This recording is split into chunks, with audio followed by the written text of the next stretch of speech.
Good morning. Happy freaking Monday. I'm Ben Frisch with bfresh.media, and this is your weekly wake-up call to kick your marketing out of bed. This morning, I'm really excited for two reasons about today's episode. Number one, I have a whole house to myself. It's quiet. My son started daycare. While I do miss him a little bit, I'm excited for the peace and quiet, and I think it's going to be a really productive week, so I can't wait to get started. The second reason is that the topic. Now, last week I was talking about doing something different to get noticed, and it made me think of one person. His name is Russell Oliver. Now, if you don't know who Russell Oliver is, don't worry, I will introduce you, but think Better Call Saul, the real life version. Yeah, it's going to be a good one.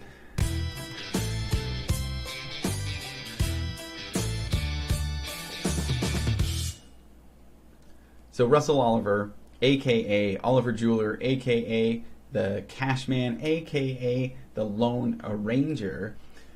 Yeah, that's that guy.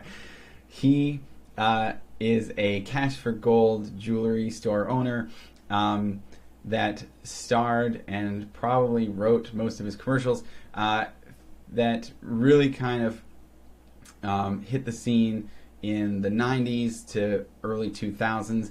At least that's when I stopped getting cable and stopped seeing his commercials. Now, if you don't know who he is, I guarantee that there was someone like him in your area that was doing the exact same or very similar strategy. So, if you're not familiar, let me introduce you to the Cashman. Cash in them there hills. Oh yeah, a treasure of cash for your gold, jewelry and watches. I'm Russell Oliver, and I'll stake my reputation that I pay more cash than anybody for your gold, earrings, necklaces and bracelets. I'm Russell Oliver, and I pay more than anybody. Not chicken feed, but cash, cash, and more cash. But when you see me in my store, I'm Cashman. I'll turn any gold, even broken or scrap jewelry, into cash. Oh yeah. Hello! I'm Russell Oliver, and I buy your used jewelry. If you have gold rings, gold earrings, I'll give you cash. If you have diamonds, bring them to me. I'll give you cash. I love gold. Bring me your old gold, and I'll give you cash. Because I'm the cash man. I'll give you money for your gold. Oh yeah, yes I'm the cash man. I'll give you money for your gold. oh yeah!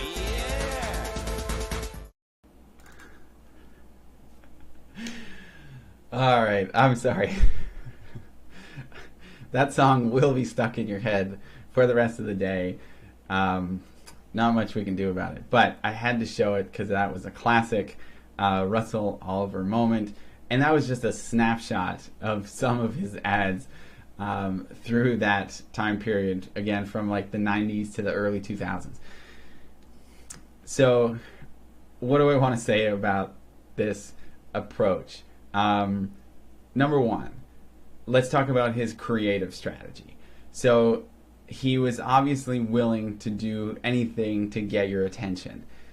I mean, some of his earlier commercials, they featured him he was in a suit, so he had some dignity, I guess, but he was yelling and just really aggressive and in your face and waving his arms. And he really kind of stepped that up, I think probably in the mid to late 90s. He was willing to do anything, I think, and that's where he was, he was constantly pushing that envelope with the music video. Like he really went into some absurd strategy there with a lot of animals on the street in front of his shop. It must have been fun to be present while he was filming those on Eglinton Avenue in Toronto. But if we talk about his media strategy, and again, let me preface this with, the fact that this is just my outsider's perspective. I don't really have a lot of insight. I tried to do a bit of research on it, but it's hard to find. I really just am coming at this from the perspective of someone who grew up watching his ads on a frequent basis. and it's kind of my analysis and take on his approach from an outsider's perspective. Now, with that in mind, with the media strategy, I think there were, as I said before, a lot of people doing this in that time period where there were a lot of affiliate stations. So in sort of the smaller city centers or even rural areas, some of the bigger stations were getting pushed out there, and it was really a captive audience because in a lot of those places they didn't have many channels. From my perspective, I grew up in a rural part of Ontario, and it's still like 150 kilometers away from his store, but I was still seeing his commercials on one of the very few channels that we got at home.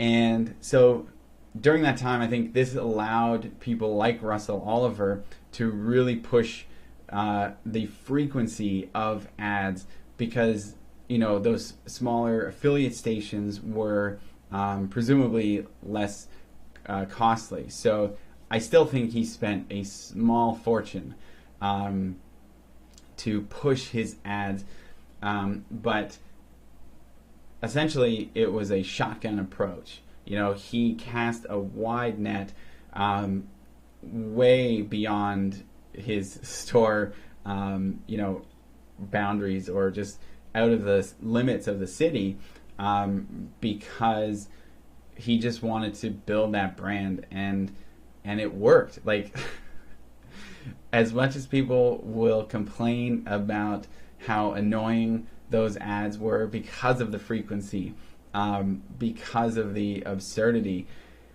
it worked. It gets stuck in your head, and you can't get rid of it. I haven't even seen that Cashman video since I had cable in the mid 2000s, and I have not forgotten about it. So that's a big part of why it worked for Russell, was the frequency,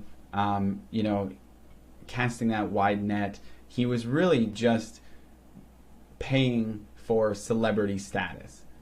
That's really it. I mean, to this day, everyone who was in Ontario during that period knows who Russell Oliver is. But again, he probably paid a small fortune for that status. Now, one of the funniest lines in that clip that I showed is that he will stake his reputation on the fact that he pays the most for whatever, gold and jewelry. I find it funny because that's, I think, why this strategy is able to work for him, because he doesn't really have a reputation to worry about. Like, he just threw that reputation out the door. Once he committed to, really not caring about how he looked in his videos, that's when things really took off for him, I think. Or, just kind of went beyond crazy in a lot of ways. But that's why the strategy probably won't work for you, because my guess is you might have some essence of a reputation that you do want to uphold. When you think about the business that he's in, the Cash for Gold, I don't want to make any presumptions about his clientele, but I'm guessing they're the type of people who don't care about a reputation. To me, I think, going back to the reference of Better Call Saul, if you've ever seen the show, I think that's a very accurate comparison, because he too exists in a market that does not necessarily care about reputation. So it allows him to just be absurd and obnoxious and aggressive in his advertising just to get attention, and I think that's why it probably won't work for most businesses. That's not to say that you shouldn't try doing something different, but maybe take the Oliver Jeweler level knob and turn it down a little bit, so that you don't completely throw your reputation out the window. Now, if we look at that media strategy, you know, the television stations that continue to operate, I mean, I think that period was really a peak for those stations where, you know, cable television started reaching more rural areas. People started getting a lot more channels, and then obviously streaming came into the mix, and the market for that type of advertising is less, you know, or the audience is less captive in that sense, where they have more options, and it's harder to hit that broad base that he was getting through that period. But if we think about, you know, some of the top websites in the world that could allow you to emulate that strategy, I would say, you know, you could recreate that on YouTube and on Facebook, and that's it. If you spent, you know, a really good amount of money on those two sources, no matter how absurd your video is, probably the more absurd the better, it's going to get noticed. You could, in a sense, become the next Russell Oliver. But again, be careful with that. It's not for everyone, but it worked for him, and those were the days. So, I hope you enjoyed this trip down memory lane. I would love to hear from you with your comments. What was your favorite Russell Oliver Jeweler moment? Was it the Cashman? Was it the Lone Ranger? A clip that I didn't share just for time. But let me know what you think. What was your favorite moment? Or who was your local Russell Oliver?